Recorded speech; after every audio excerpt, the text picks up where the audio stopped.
Welcome, everybody, to On This Day on the Gruely Truth Sports Network. I'm your host for On This Day, Mike Goodpasser, and today we're going to talk about January the 25th, 1981. The Oakland Raiders win the Super Bowl as the first wild card champion of all time.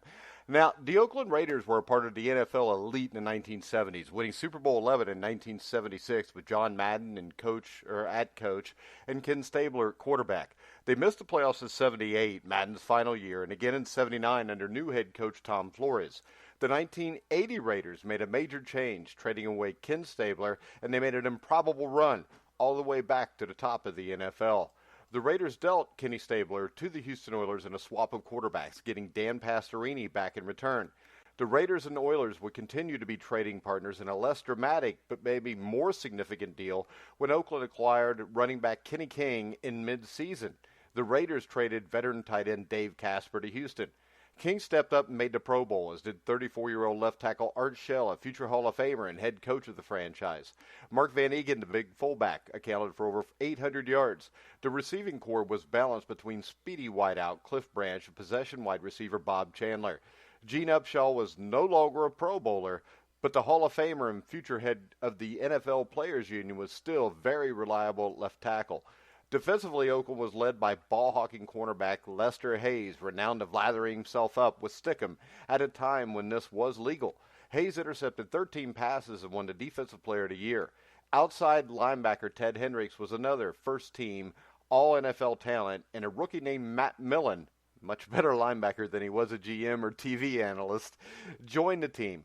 And to win the field position battle, Ray Guy was one of the greatest, if not the greatest, punter of all time. Oakland proved to be a balanced team. The defense ranked 10th in the NFL in points allowed, and the offense, while probably having less individual talent and going through instability at quarterback, would end up 7th in the league in scoring. Pastorini's career as a Raider got off to a good start in Kansas City. He threw for 319 yards, twice hooking up with Chandler for touchdowns, as Oakland got a 27-14 win over a mediocre opponent. The next game was at San Diego, the defending AFC West champions, with a feared passing attack led by Dan Fouts, the famous Air Coryell system. Oakland picked off Fouts 5 times that day, but still allowed 387 yards through the air. Late in the game, trailing 24-17, Pastorini was knocked out. Backup Jim Plunkett came into the game. He threw a tying touchdown pass, but Oakland lost in overtime. Pastorini returned to action at home against the Washington Redskins, but did not play well, throwing 3 interceptions. The running game bailed Oakland out against a subpar team, with King gaining 136 yards, and the Raiders escaped 24-21. But another shaky performance the following week against Buffalo, one marked by 5 turnovers, came against an opponent good enough to capitalize. The Buffalo Bills would be a playoff team in 1980, also in 81. Oakland lost 24-7. Their only touchdown came when Hayes intercepted a pass for a touchdown. Plunkett was in the lineup for a home game with Kansas City, but it was a complete disaster. He threw 5 picks, and after trailing 31-3, he had thrown the ball 52 times. Oakland scored a couple meaningless touchdowns to make the game respectable, but they were 2-3, and there was no sign that this was a team ready to return to the playoffs, much less win a Super Bowl. The season was at a crucial point for the Raiders. A home game against the Chargers next, followed by a Monday night road trip to the 2-time defending world champion, Pittsburgh Steelers. The way things were going, everything was set up for Oakland to be buried early. But instead, the Raiders turned their season around, and Plunkett wrested the quarterback job from Pastorini, and he never gave it back. The game with the Chargers was another exciting back-and-forth affair as the Oakland defense and San Diego offense traded shots. Fouts threw for 388 yards, but the Raiders forced 6 turnovers. Kenny King was the difference here. He ran for 138 yards, most of them on an 89-yard touchdown jaunt that broke a 24-24 tie in the fourth quarter open. Oakland added 1 more touchdown to get a huge win. Pittsburgh was going to miss the playoffs this season, but they were very much in the mix for a three-peat when October the 20th rolled around. Oakland came to town as a 10-point underdog. Plunkett was efficient, completing 13-21 passes with no interceptions. He also made big plays, throwing for 247 yards. Cliff Branch caught 5 passes for 123 yards, 2 touchdowns, and the Raiders were in command in a 45-34 win. Now, they played a tough schedule all year, Oakland did. They played the NFC's top 2 teams, the Philadelphia Eagles and the Dallas Cowboys. A home game in between against the Bengals was sloppy both ways, but they ended up winning the game. And both games with the Broncos were still ahead also with the Eagles and the Cowboys. And though Denver was mediocre, finishing 8-8, they were good enough to cause problems for an arch rival. Only the season finale at the lowly New York Giants looked like a soft spot. Oakland's trip to Philadelphia on November 23rd was a defensive war and a prelude to things to come in Super Bowl 15.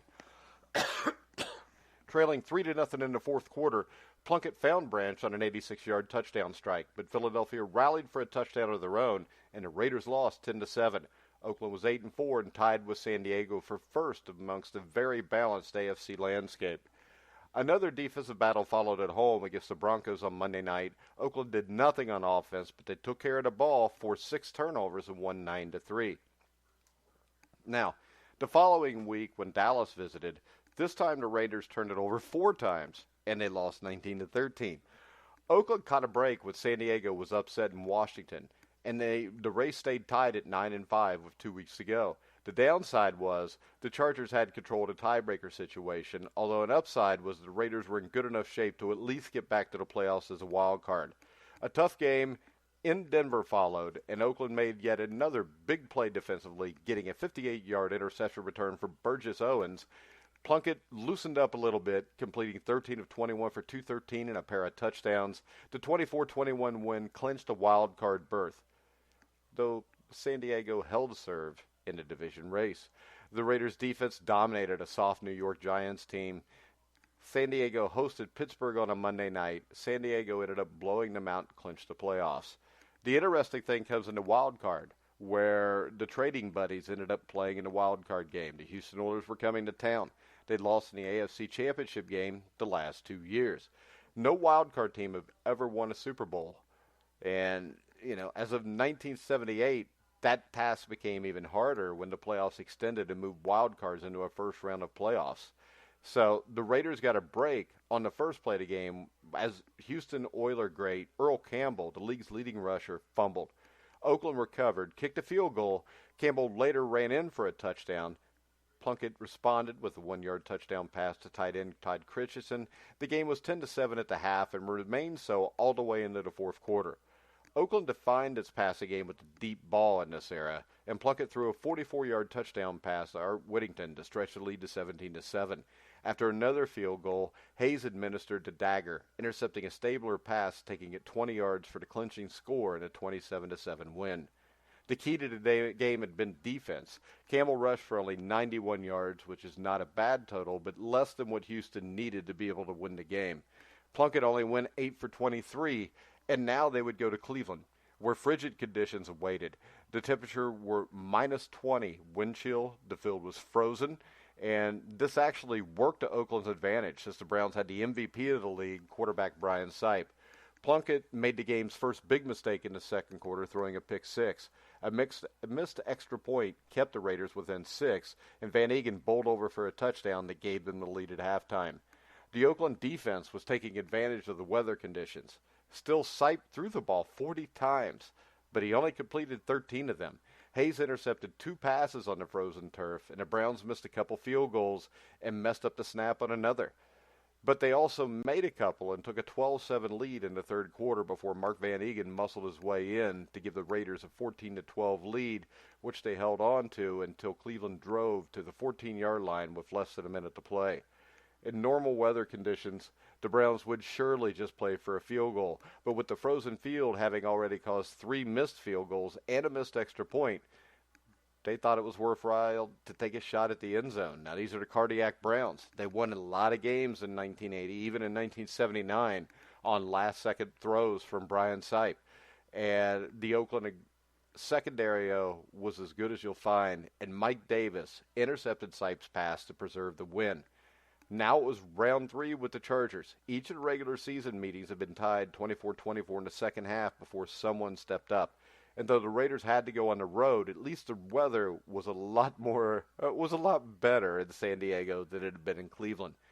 Now, Oakland had the ball on their own 35-yard line when Plunkett went deep to tight end Raymond Chester. The ball batted around off a few fingertips before Chester stayed with it, made the catch, and ended up in the end zone. San Diego answered with a score of their own, but the Raiders exploded and rattled off 3 straight touchdowns. Plunkett was both efficient and spectacular on this day. He completed 14 to 28 passes for 261 yards, more importantly, no interceptions. And it looked like Oakland might have an easy day with a 28 to 7 lead. But Dan Fouts doesn't give up that easy, and he threw for 336 yards of his own. San Diego scored a touchdown before the half and drove deep into the Oakland red zone in the third quarter.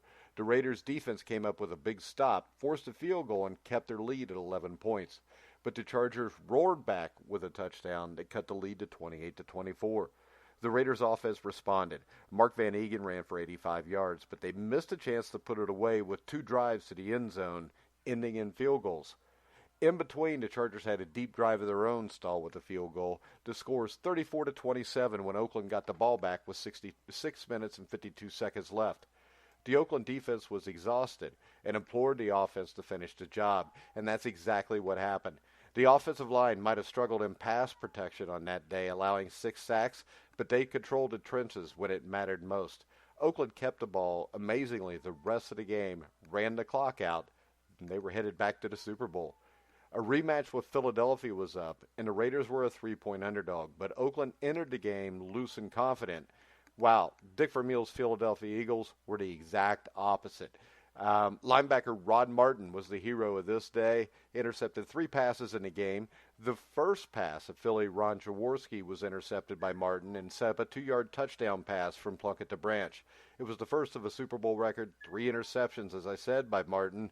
And later in the first quarter, Plunkett found Kenny King, there's another trade with the Oilers, down the sideline for an 80-yard touchdown pass. It was the longest touchdown pass in Super Bowl history at the time, though unlike Martin's record, that one has since been broken. The game was 14-3 for the Raiders at the half. It seemed like a bigger lead than 14-3. And another touchdown pass to Branch from 29 yards out all but sealed it. Philadelphia briefly cut the lead to 24-10 in the fourth quarter, but a 35-yard field goal from Chris Barr eliminated all doubt.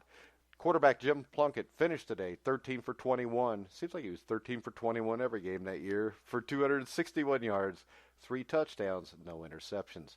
He was named the Super Bowl MVP in the 27-10 win, completing an improbable rise from NFL bust, former Heisman Trophy winner at Stanford, number 1 overall pick. He'd been a washout at New England, and he went from backup to hero in Oakland.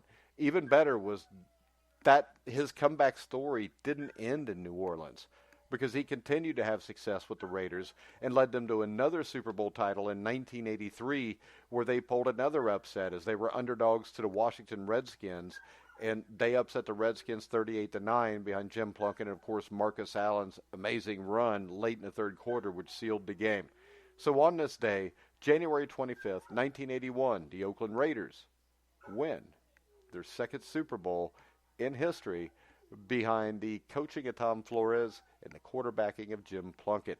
Both of those were amazing stories, and both of those guys belong in the Hall of Fame. But I want to remind you can hear on this day, every day on the Grueling Truth Sports Network. You can follow us at Twitter, at Grueling Truth. But for now, I'm Mike Goodpastor. You've been listening to The Grueling Truth, where the legends speak.